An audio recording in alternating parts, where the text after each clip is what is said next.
मतां मुला न सेवियूं खाई वञनि। ॻाल्हि था कनि त वतायो फ़क़ीर ॿियनि खाधनि सां गॾोगॾु सेवियूं बि पसंदि कंदो हो। रमज़ान जो महीनो अची वियो, माण्हू सेवियूं ठाहिणु शुरू कयूं।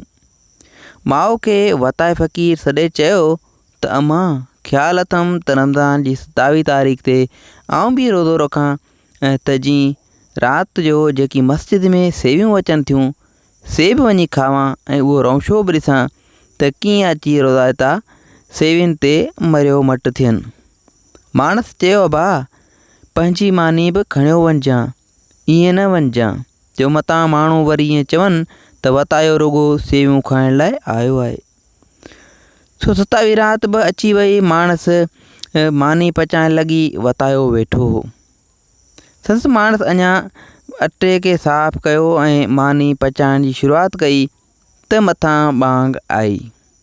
माण्हू दिलि में चयो त ॿांग पूरी थिए त कलमू भरे पोइ मानी थपियां। हिकिड़ी ॿांग पूरी थी त हुन अञा मानी थपी त मथां ॿी ॿांग शुरू थी वई।